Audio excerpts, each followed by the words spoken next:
সালামু আলাইকুম রহমতুল্লাহি ওয়া বারাকাতুহু। আমার মাদ্রাসার নাম মদিনাতুল উলুম একাডেমি হাউলি আদম বাজারত মাদ্রাসাটো আছে। আজি বহুত ভাল লাগি আছে, ইমান ভাল লাগি আছে যে ক'ব নোৱাৰো, ইমান ভাল লাগি আছে। আজি মদিনাতুল উলুম একাডেমিৰ পৰা 4জন ল'ৰা হাফিজে কোৰাণ হৈছে। চবতকৈ ডাঙৰ কথা হ'ল এটা ল'ৰা 9 মাহত হাফিজে কোৰাণ হৈছে। 10 বছৰৰ ল'ৰা 9 মাহত হাফিজে কোৰাণ হৈছে। কালি বৃহস্পতিবাৰ আছিল, কালি গোটেই কোৰআন এক বহাই শুনাই দিছে। এটা লুকমাও যোৱা নাই, এটা ভুলো যোৱা নাই, আলহামদুলিল্লাহ। তাৰপিছত আমাৰ এইটো মাদ্ৰাসাত দিনী শিক্ষাৰ লগতে জেনাৰেল শিক্ষাও দিয়া হয়। ইংলিছ, মেথছ, সায়েন্স, এছামিজ এই 4টা কিতাপ আমাৰ এই একাডেমিত পঢ়ানো হয়। সেইকাৰণে আপোনালোকে বেছিকৈ দোৱা কৰিব। আমাৰ আজি যে সভা ৰাইজে বহুত হেৰি কৰিছে, খুশি হৈছে, সহায় কৰিছে। বেশি করে আমার কারণে দোয়া করিব। আসসালামু আলাইকুম রহমতুল্লাহ। মোহাম্মদ আব্দুল্লাহ হিফজ কমপ্লিট হিপস কমপ্লিট করবে। তোমার বয়স কিমান? 10 কিমান মাস কমপ্লিট করবে? 9 মাহ 9 মাস কমপ্লিট করবে তুমি। হিপস তুমি কমপ্লিট করবে, ভবিষ্যতে তুমি ইঞ্জিনিয়ার। ইঞ্জিনিয়ার হবে মনে হচ্ছে। मोर नाम अकमल हक। माद्रासा नाम हल मदीनातुल उलूम एकेडमी। आज हिप्स कमप्लीट कर ली।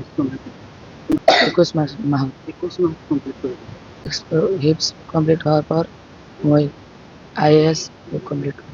আই কমপ্লিট করবে। 19 মাহ ঘর তোমাকে বরপরে হিপস ডক্টর এই অনুষ্ঠানৰ জৰিয়তে আজি যিটো বাতাবৰণ পাইছোঁ, প্ৰতিজন শিশুক পবিত্ৰতা হিচাপে গঢ়ি এজন সুস্থ মানুহ হিচাপে গঢ়াৰ কাৰণে প্ৰয়াস কৰিছে এইবিলাক মাদ্ৰাছাই। বহুতে মাদ্ৰাছা সম্পৰ্কে কটাক্ষ কৰিলেও মাদ্ৰাছাত কোনো বেয়া প্ৰভাৱ নাই।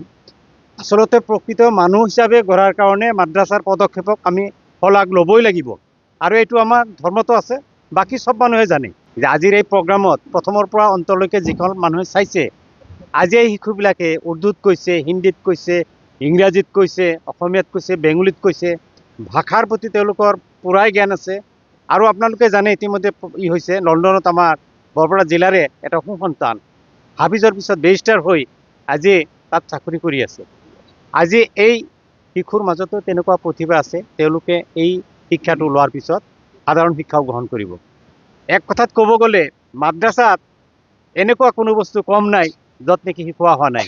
ইয়াত ইংৰাজীৰ শিক্ষাও দিয়া হৈছে, নীতিৰ শিক্ষাও দিয়া হৈছে, ধৰ্মীয় শিক্ষাও দিয়া হৈছে, আধুনিক শিক্ষাও দিয়া হৈছে, আৰু পৰৱৰ্তীলৈ দিয়াও থাকিব। মই নিজে যদিও এইখন জলচাত আহিছোঁ বা মেহফিলত আহিছোঁ, মই নিজে এডভকেট হওঁ। মই নিজে জানো যে ইয়াত কি শিক্ষা হৈ আছে, কি চলি আছে। গতিকে ধৰ্মীয় লেফাজত মানুহ থাকিলে সেই মানুহজনক গোড়ামী বা ধৰ্মীয় লাইনৰ কথাবিলাক ক'ব নালাগে। উদাৰতাহে আচলতে ধৰ্মৰ লগত জড়িত হৈ আছে। 4জন শিশুৱে খুব কম সময়ৰ ভিতৰত 9 মাহৰ পৰা আৰম্ভ কৰি আজি হয়তো 19 মাহৰ ভিতৰত হাফিজি হ'ল। আৰু এইবিলাকক মই জেনিয়াছ বুলি কওঁ। এওঁলোকে ইচ্ছা কৰিলে ডক্টৰ, ইঞ্জিনিয়াৰ যিকোনো লাইনত যাব পাৰিব আৰু সুশিক্ষিত হ'ব পাৰিব। সালামু আলাইকুম রহমতুল্লাহি ওয়া বারাকাতুহু। আমার মাদ্রাসার নাম মদিনাতুল উলুম একাডেমি হাউলি আদম বাজারত মাদ্রাসাটো আছে। আজি বহুত ভাল লাগি আছে, ইমান ভাল লাগি আছে যে ক'ব নোৱাৰো, ইমান ভাল লাগি আছে। আজি মদিনাতুল উলুম একাডেমিৰ পৰা 4জন ল'ৰা হাফিজে কোৰাণ হৈছে। চবতকৈ ডাঙৰ কথা হ'ল এটা ল'ৰা 9 মাহত হাফিজে কোৰাণ হৈছে। 10 বছৰৰ ল'ৰা 9 মাহত হাফিজে কোৰাণ হৈছে। কালি বৃহস্পতিবাৰ আছিল, কালি গোটেই কোৰআন এক বহাই শুনাই দিছে। এটা লুকমাও যোৱা নাই, এটা ভুলো যোৱা নাই, আলহামদুলিল্লাহ।